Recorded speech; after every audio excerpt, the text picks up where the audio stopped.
Hello my dear students, welcome back to learn easily channel. ಈ ಒಂದು ವಿಡಿಯೋದಲ್ಲಿ ನಾವು ವಿಲಿಯಂ ವರ್ಡ್ಸ್ವರ್ತ್ ರವರು ಬರೆದಿರ್ತಕ್ಕಂತಹ ಟು ದ ಸ್ಕೈಲಾರ್ಕ್ ಈ ಒಂದು ಪದ್ಯದ ಕನ್ನಡದ ಲೈನ್ ಬೈ ಲೈನ್ ಎಕ್ಸ್ಪ್ಲನೇಷನ್ ಹಾಗೂ ಸಮರಿಯನ್ನ ಡಿಸ್ಕಸ್ ಮಾಡೋಣ. ಇಲ್ಲಿ ವಿಲಿಯಂ ವರ್ಡ್ಸ್ವರ್ತ್ ರವರು ಟು ದ ಸ್ಕೈಲಾರ್ಕ್ ಈ ಒಂದು ಪದ್ಯವನ್ನ 1825ರಲ್ಲಿ ಬರೀತಾರೆ.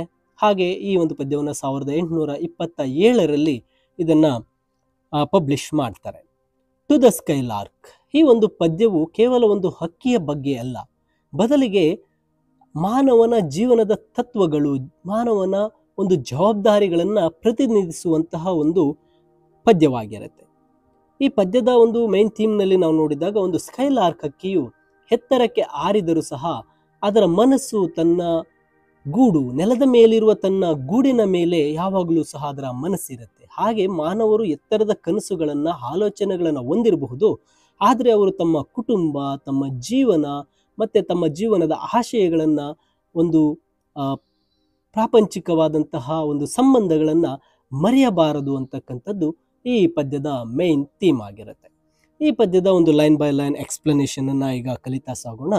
ವಿಲಿಯಂ ವರ್ಡ್ಸ್ವರ್ತ್ ರವರು ಈ ಮೊದಲ ಸಾಲಿನಲ್ಲಿ ಹೇಳ್ತಾರೆ, ethereal minstrel pilgrim of the sky.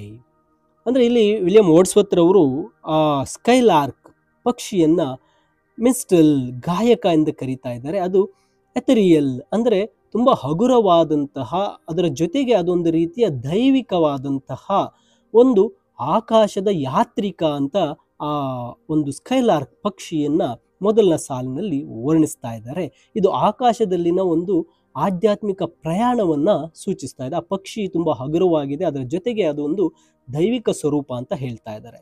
ಅಂದ್ರೆ ಈ ಸಾಲು ಹಕ್ಕಿಯ ಒಂದು ವಿಶಿಷ್ಟ ಬಹುತೇಕ ದೈವಿಕ ಸ್ವಭಾವವನ್ನ ಹೇಳ್ತಾ ಇದೆ. ಇದು ಕೇವಲ ಪಕ್ಷಿಯಲ್ಲ, ಇದು ಒಂದು ಪವಿತ್ರವಾದ ಪ್ರಯಾಣದಲ್ಲಿರುವ ಗಾಯಕ ಅಂತ ಹೇಳ್ತಾ ಇದ್ದಾರೆ. ಅದರ ಉನ್ನತ ಉದ್ದೇಶ ಮತ್ತು ಅದೊಂದು ರೀತಿಯ ಭೌಮಿಕವಲ್ಲದ ವಿಷಯಗಳಿಗೆ ಇರತಕ್ಕಂಥ ಸಂಬಂಧವನ್ನ ಸೂಚಿಸುತ್ತೆ. ಇನ್ನು ಸೆಕೆಂಡ್ ಲೈನ್ ಅಲ್ಲಿ ಹೇಳ್ತಾರೆ, dost thou despise the earth where cares abound. ನೋಡಿ, ಇಲ್ಲಿ ಕವಿ ಹಕ್ಕಿಯನ್ನ ಎಷ್ಟು ಎತ್ತರದಲ್ಲಿ ಹಾರ್ತಾ ಇರಬೇಕಾದ್ರೆ ಭೂಮಿಯನ್ನ ಅದು ತಿರಸ್ಕರಿಸಿದೆಯೇ, ಮರ್ತಿದೆಯೇ ಅಂತ ಒಂದು ರೀತಿ ಪ್ರಶ್ನೆಯನ್ನ ಕೇಳ್ತಾ ಇದ್ದಾರೆ. ಏಕೆಂದ್ರೆ ಅಲ್ಲಿ ಬಹಳಷ್ಟು ತೊಂದರೆಗಳು ಮತ್ತು ಚಿಂತೆಗಳಿದೆ. ಅಂದ್ರೆ ಭೂಮಿಯಲ್ಲಿ ಬಹಳಷ್ಟು ತೊಂದರೆಗಳು, ಚಿಂತೆಗಳಿದೆ, ಇದು ಭೂಮಿಯನ್ನ ಮರೆತು ಹೋಗಿದೆಯಾ ಅಂತ. ಅಂದ್ರೆ ಇದೊಂದು ಪ್ರಶ್ನಾರ್ಥಕವಾದ ವಾಕ್ಯ. ಕವಿ ಹಕ್ಕಿಯ ಹೋರಾಟದ ದೈವಿಕವಾದಂತಹ ಒಂದು ಸ್ಥಳ ಮತ್ತು ಭೂಮಿಯ ಮೇಲಿನ ಮಾನವ ಜೀವನದ ಒಂದು ತೊಂದರೆಗೀಡಾದಂತಹ ವಾಸ್ತವಗಳ ನಡುವಿನ ವ್ಯತ್ಯಾಸವನ್ನ ಇಲ್ಲಿ ಕವಿ ಅನ್ವೇಷಣೆ ಮಾಡ್ತಾ ಇದ್ದಾರೆ. ಈ ಒಂದು ಸಾಲು ಈ ಪದ್ಯದ ಒಂದು ಸೆಂಟ್ರಲ್ ಪಾಯಿಂಟ್ ಅಂತಾನೆ ನಾವು ಹೇಳ್ಬಹುದು. ಇನ್ನು ಥರ್ಡ್ ಲೈನ್ಗೆ ಬಂದಾಗ, or while the wings aspire are heart and eye. ನೋಡಿ, ಇಲ್ಲಿ ಹೇಳ್ತಾ ಇರ್ತಕ್ಕಂಥ ಕವಿ ತನ್ನ ಪ್ರಶ್ನೆಯನ್ನು ಮುಂದುವರಿಸ್ತಾ ಹೇಳ್ತಾ ಇದ್ದಾರೆ, ಅದರ ರೆಕ್ಕೆಗಳು ಅಂದ್ರೆ ಆಕಾಂಕ್ಷೆಗಳು ಆಕಾಶಕ್ಕೆ ತಲುಪಲು ಪ್ರಯತ್ನಿಸ್ತಾ ಇರಬೇಕಾದ್ರೆ ಅದರ ಹೃದಯ ಮತ್ತೆ ಅದರ ಕಣ್ಣು ನೆಲದ ಮೇಲೆ ಯಾವುದಕ್ಕಾದ್ರೂ ಸಂಬಂಧ ಹೊಂದಿದೆಯಾ ಅಂತಕ್ಕಂತಹ ಒಂದು ಪ್ರಶ್ನೆ ಇಲ್ಲಿ ಕೇಳ್ತಾ ಇದ್ದಾರೆ. ಅಂದ್ರೆ ಈ ಸಾಲು ಸ್ಕೈಲಾರ್ಕ್ನ ಒಂದು ಡಬಲ್ ನೇಚರ್, ದ್ವಿಮುಖ ಒಂದು ಸ್ವಭಾವವನ್ನ ಪರಿಚಯಿಸುತ್ತೆ. ಅದು ಭೌತಿಕವಾಗಿ ಆಕಾಶದಲ್ಲಿ ಮೇಲಕ್ಕೆ ಏರ್ತಾ ಇದೆ, ಆದರೆ ಭಾವನಾತ್ಮಕವಾಗಿ ಮತ್ತೆ ಅದರ ದೃಷ್ಟಿಯನ್ನ ಭೂಮಿಗೆ ಸಂಪರ್ಕ ಹೊಂದಿದೆ. ಇವೆರಡು ಒಂದು ರೀತಿ ವಿರೋಧಾಭ್ಯಾಸ. ಅದರ ದೇಹ ಮೇಲಕ್ಕೆ ಏರ್ತಾ ಇದ್ರೆ ಅದು ಮನಸ್ಸು ಭೂಮಿ ಕಡೆಗೆ ಇದೆ ಅಂತ ಹೇಳ್ತಾರೆ. Both with thy nest upon the dewy ground. ನೋಡಿ, ಈ ಸಾಲು ಇಂದಿನ ಸಾಲಿನ ಆಲೋಚನೆಯನ್ನ ಕಂಪ್ಲೀಟ್ ಮಾಡಿ ಹೇಳ್ತಾ ಇದೆ. ಹಕ್ಕಿಯ ಹೃದಯ ಮತ್ತು ಕಣ್ಣು ಅದರ ಗೂಡಿನೊಂದಿಗೆ ನೆಲದ ಮೇಲೆ ಇದೆ ಅಂತ ಇಲ್ಲಿ ಸ್ಪಷ್ಟಪಡಿಸಿ ಹೇಳ್ತಾ ಇದ್ದಾರೆ. ಅದು ಒಂದು ಬೆಳಗಿನ ಹಿಬ್ಬನಿಯಿಂದ ಆವೃತವಾಗಿರತಕ್ಕಂತಹ ಅದರ ಒಂದು ಗೂಡಿನ ಮೇಲೆ ಅದರ ಮನಸ್ಸಿದೆ, ಅದರ ಕಣ್ಣಿದೆ, ಸ್ಕೈಲಾರ್ಕ್ನ ಕಣ್ಣಿದೆ ಅಂತ ಹೇಳ್ತಾ ಇದ್ದಾರೆ. ಆ ಗೂಡು, ಮನೆ, ಕುಟುಂಬ ಮತ್ತೆ ಇದು ಸಾಮಾನ್ಯ ಒಂದು ಭೂಮಿಯ ಜೀವನವನ್ನ ಪ್ರತಿನಿಧಿಸುತ್ತೆ. ಇಲ್ಲಿ ಆ ಹಿಬ್ಬನಿ ಆ ಒಂದು ನೈಸರ್ಗಿಕ ಸಂಪರ್ಕವನ್ನ ಸೂಚಿಸ್ತಾ ಇದೆ. ಇದು ಶುದ್ಧವಾದ ಗುಣಮಟ್ಟವನ್ನ ಸೇರಿಸುತ್ತೆ. ಇನ್ನು ಎರಡನೇ ಸ್ಟ್ಯಾನ್ಸಾಗೆ ಬಂದಾಗ ಇಲ್ಲಿ ಹೇಳ್ತಾರೆ, thy nest which thou canst drop into at will.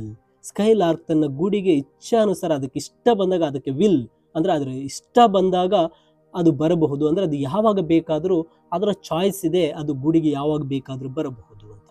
ಇದು ಪಕ್ಷಿಯ ಸಂಪೂರ್ಣವಾದಂತಹ ಸ್ವಾತಂತ್ರ್ಯ ಮತ್ತೆ ಅದರ ನಿಯಂತ್ರಣವನ್ನ ತೋರಿಸುತ್ತೆ.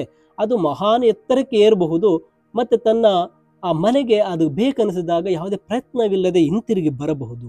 ಕೇವಲ ತನ್ನ ರೆಕ್ಕೆಗಳನ್ನು ಮಡಿಚಿ ಮತ್ತು ತನ್ನ ಹಾಡನ್ನು ನಿಲ್ಲಿಸುವ ಮೂಲಕ ಇದು ಭೂಮಿಗೆ ಬರಬಹುದು. ಅದು ಉದ್ದೇಶಪೂರ್ವಕವಾಗಿರಬಹುದು ಅಥವಾ ಒಂದು ಶಕ್ತಿಶಾಲಿ ಕಲ್ಪನೆಯ ಬಗ್ಗೆ ಇರಬಹುದು ಅಥವಾ ಅದು ತನ್ನ ಗೂಡಿಗೆ ಬಂದು ಸೇರುತ್ತೆ ಅಂತಕ್ಕಂಥದ್ದನ್ನ ಹೇಳ್ತಾರೆ. Those quivering wings composed that music still. ಈ ಸಾಲು ಹಕ್ಕಿ ಹಠಾತ್ತನೆ ಅದು ಭೂಮಿಯ ಕಡೆಗೆ ಇಳಿವಿಕೆಯನ್ನು ವಿವರಿಸ್ತಾ ಅಲ್ಲಿ ಅದರ ಕಂಪಿಸುವ ರೆಕ್ಕೆಗಳು, ಹಾರಾಟದಿಂದ ನಡುಗ್ತಾ ಇರತಕ್ಕಂತಹ ರೆಕ್ಕೆಗಳು ಸ್ಥಿರವಾಗಿದೆ ಮತ್ತೆ ಅದು ಅದರ ಸಂಗೀತವನ್ನು ನಿಲ್ಲಿಸಿಬಿಟ್ಟಿದೆ. ಇದು ಪಕ್ಷಿಯ ಒಂದು ಸಕ್ರಿಯ ಮತ್ತೆ ರೋಮಾಂಚಕ ಹಾರಾಟ. ಅದು ಹಾಡು ಮತ್ತು ಅದರ ಗೂಡಿಗೆ ಶಾಂತಿಯುತ ಮೌನವಾದ ಹಿಂದಿರುಗುವಿಕೆಯ ಒಂದು ವ್ಯತ್ಯಾಸವನ್ನ ಹೇಳ್ತಾ ಇದೆ. ಮೌನವು ಸೋಲಿನ ಸಂಕೇತವಲ್ಲ, ಆದರೆ ಅದರ ಉದ್ದೇಶ ಅದು ತನ್ನ ಗಮ್ಯವನ್ನ ಸೇರುವುದು ಪೂರ್ಣಗೊಳಿಸುವಿಕೆ ಆಗಿರುತ್ತೆ ಅಂತಕ್ಕಂಥದ್ದು ಈ ಸಾಲಿನ ಅರ್ಥ ಆಗುತ್ತೆ.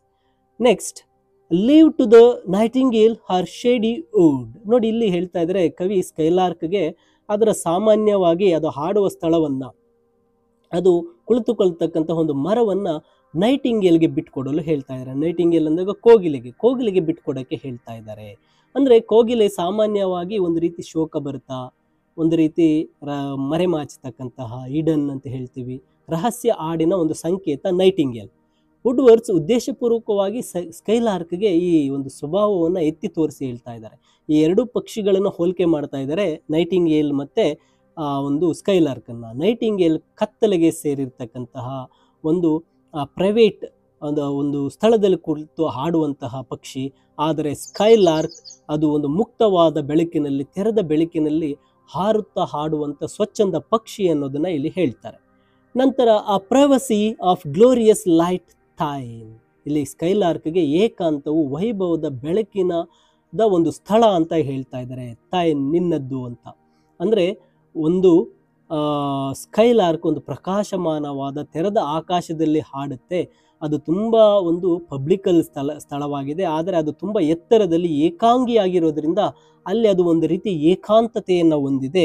ಅದರ ಏಕಾಂಗಿತನವು ಕತ್ತಲೆಯದಲ್ಲ, ಅದು ಪ್ರಕಾಶಮಾನವಾದ ಬೆಳಕನದ್ದು ಅಂತ ವಿಲಿಯಂ ವರ್ಡ್ಸ್ವರ್ತ್ ಅವರು ತಿಳಿಸ್ತಾರೆ. ಇನ್ನು ಕೊನೆಯ ಸ್ಟ್ಯಾನ್ಸಾಗೆ ಬಂದಾಗ, whence thou dost pour upon the world a flood. ನೋಡಿ, ಇಲ್ಲಿ ಆಕಾಶದಲ್ಲಿನ ತನ್ನ ಎತ್ತರದ ಸ್ಥಾನದಿಂದ ಸ್ಕೈಲಾರ್ಕ್ ಶಬ್ದದ ಪ್ರವಾಹವನ್ನು ಜಗತ್ತಿನ ಮೇಲೆ ಸುರಿಸುತ್ತೆ ಅಂತ. ಇಲ್ಲಿ ಪ್ರವಾಹ ಎಂಬ ಪದವು ಸಂಗೀತದ ಒಂದು ಅಗಾಧವಾದ ಹೇರಳ ಶಕ್ತಿಶಾಲಿಯ ಒಂದು ಶಕ್ತಿಯನ್ನ ಸೂಚಿಸ್ತಾ ಇದೆ. ಕೆಳಗಿರುವುದರ ಎಲ್ಲದರ ಮೇಲೂ ಅದನ್ನ ಒಂದು ಪ್ರವಾಹದ ರೀತಿಯಲ್ಲಿ ತನ್ನ ಮ್ಯೂಸಿಕ್ ಅನ್ನ ಅದು ಹರಡುತ್ತೆ ಅಂತ ಹೇಳ್ತಾರೆ. ನಂತರ of harmony with instinct more divine. ನೋಡಿ, ಆ ಪಕ್ಷಿಯ ಸಂಗೀತವು ಇತರೆ ಪಕ್ಷಿಗಳಿಗಿಂತ ಹೆಚ್ಚಿನ ರೀತಿಯ ಒಂದು ದೈವಿಕ ಪ್ರವೃತ್ತಿಯಿಂದ ಕೂಡಿದೆ, ಪ್ರೇರೇಪಿಸಲ್ಪಟ್ಟಿದೆ ಅಂತ ಹೇಳ್ತಾ ಇದ್ದಾರೆ. ಸ್ಕೈಲಾರ್ಕ್ನ ಹಾಡನ್ನ ಕೇವಲ ಪ್ರಾಣಿಗಳ ವರ್ತನೆಗಿಂತ ಒಂದು ಸ್ಕೈಲಾರ್ಕ್ನ ಹಾಡನ್ನ ತುಂಬಾ ಎತ್ತರ ಸ್ಥಾನಕ್ಕೆ ಕವಿ ತಗೊಂಡೋಗಿದ್ದಾರೆ. ಅದರ ಸಂಗೀತವು ಕೇವಲ ಒಂದು ಕೂಗಲ್ಲ ಅಥವಾ ಸಂಗಾತಿಯ ಹಾಡಲ್ಲ, ಆದರೆ ಅದು ಒಂದು ಪವಿತ್ರ ಪ್ರೇರಣೆಯಿಂದ ಪ್ರೇರೇಪಿತವಾಗಿರತಕ್ಕಂಥ ಒಂದು ಶುದ್ಧವಾದಂಥ ಆರ್ಟ್, ಕಲೆಯ ರೂಪಕ ಅಂತ ಹೇಳ್ತಾ ಇದ್ದಾರೆ. ಈ ಹಾಡು ಅದರ ಸಂಗಾತಿ ಮತ್ತು ಭೂಮಿಯ ಮೇಲಿನ ಮಕ್ಕಳ ಮೇಲಿನ ಅದರ ಪ್ರೀತಿಯಿಂದ ಆ ಹಾಡು ಹೊರಹೊಮ್ಮುತ್ತಾ ಇದೆ, ಪ್ರೇರೇಪಿಸಲ್ಪಟ್ಟಿದೆ ಅಂತ ಹೇಳ್ತಾರೆ. ಕೊನೆಯ ಒಂದು ಸಾಲುಗಳಿಗೆ ಬಂದಾಗ, type of the wise who soar but never roam. ನೋಡಿ, ಇಲ್ಲಿ ಸ್ಕೈಲಾರ್ಕ್ ಬುದ್ಧಿವಂತ ಜನರ ಒಂದು ಟೈಪ್ ಅಂತ ಹೇಳ್ಬಿಟ್ರು, ಅಂದ್ರೆ ಬುದ್ಧಿವಂತ ಜನರ ರೀತಿಯದ್ದು ಅಂತ ಹೇಳ್ತಾ ಇದ್ದಾರೆ. ಇಲ್ಲಿ ಆ ಬುದ್ಧಿವಂತರು ಮೇಲೆ ಏರ್ತಾರೆ, ಮಹಾನ್ ಬೌದ್ಧಿಕ ಮತ್ತು ಆಧ್ಯಾತ್ಮಿಕ ವಿಷಯಗಳಲ್ಲಿ ಎತ್ತರವನ್ನ ಸಾಧಿಸ್ತಾರೆ, ಬಹಳಷ್ಟು ಸಾಧನೆಯನ್ನ ಮಾಡ್ತಾರೆ, ಆದರೆ ಯಾವತ್ತೂ ಅಲೆದಾಡುವುದಿಲ್ಲ, ಯಾವತ್ತೂ ತಮ್ಮ ದಾರಿ ಅಥವಾ ತಮ್ಮ ಮನೆಗೆ ಸಂಪರ್ಕವನ್ನ ಕಳೆದುಕೊಳ್ಳೋದಿಲ್ಲ ಅಂತ ಈ ಸಾಲಿನ ಅರ್ಥ. ಅಂದ್ರೆ ಇಲ್ಲಿ ಬುದ್ಧಿವಂತರು ಕೂಡ ಸ್ಕೈಲಾರ್ಕ್ನ ರೀತಿ, ಅವರು ತಮ್ಮ ಒಂದು ಬೌದ್ಧಿಕ ವಿಷಯದಲ್ಲಿ, ಜ್ಞಾನದಲ್ಲಿ, ಆಧ್ಯಾತ್ಮಿಕ ವಿಷಯಗಳಲ್ಲಿ ತುಂಬಾ ಎತ್ತರ ಸ್ಥಾನಕ್ಕೆ ಹೋಗ್ತಾರೆ. ಅವ್ರು ಯಾವತ್ತೂ ಅಲೆದಾಡೋದಿಲ್ಲ, ಅಂದ್ರೆ ಅವರು ಯಾವತ್ತೂ ಸಹ ತಮ್ಮ ದಾರಿ, ತಮ್ಮ ಮನೆ, ತಮ್ಮ ಒಂದು ಜೀವನ, ತಮ್ಮ ಸಂಬಂಧಗಳ ಬಗ್ಗೆ ಸಂಪರ್ಕವನ್ನ ಕಳೆದುಕೊಳ್ಳೋದಿಲ್ಲ ಅಂತ. ಅಂದ್ರೆ ಇದು ಈ ಒಂದು ಪದ್ಯದ ಮೇನ್ ಥೀಮ್ ಇದಾಗಿರುತ್ತೆ. ಸ್ಕೈಲಾರ್ಕ್ ಆದರ್ಶ ಮಾನವನ್ನ ಸಂಕೇತಿಸ್ತಾ ಇದೆ. ಅಂದ್ರೆ ಸ್ಕೈಲಾರ್ಕ್ ಅನ್ನ ಒಂದು ಬುದ್ಧಿವಂತ ಆದರ್ಶ ಮಾನವನಿಗೆ ಇಲ್ಲಿ ಹೋಲಿಕೆ ಮಾಡ್ತಾ ಇದ್ದಾರೆ. ಆತ ಜ್ಞಾನಾತ್ಮಕವಾಗಿ, ಬೌದ್ಧಿಕವಾಗಿ, ಆಧ್ಯಾತ್ಮಿಕವಾಗಿ ಮಹತ್ವಾಕಾಂಕ್ಷೆಯುಳ್ಳವನಾದರೂ ಸಹ ನೆಲದ ಮೇಲಿನ ತನ್ನ ಆ ಒಂದು ಸಂಬಂಧವನ್ನು ಉಳಿಸಿಕೊಳ್ತಕ್ಕಂತಹ ವ್ಯಕ್ತಿ. ಆ ವ್ಯಕ್ತಿ ತಮ್ಮ ಈ ಭೂಮಿಯ ಕರ್ತವ್ಯಗಳನ್ನು, ವೈಯಕ್ತಿಕ ಸಂಬಂಧಗಳನ್ನು ತ್ಯಜಿಸದೆ ಉನ್ನತವಾದಂತಹ ವಿಷಯಗಳನ್ನು ಹುಡುಕ್ತಾ ಇರ್ತಾರೆ, ಜ್ಞಾನವನ್ನು ಹುಡುಕ್ತಾರೆ ಅಂತ ಕವಿ ಹೇಳ್ತಾ ಇದ್ದಾರೆ. ಇನ್ನು ಕೊನೆಯ ಸಾಲಲ್ಲಿ true to the kindred point of heaven and home.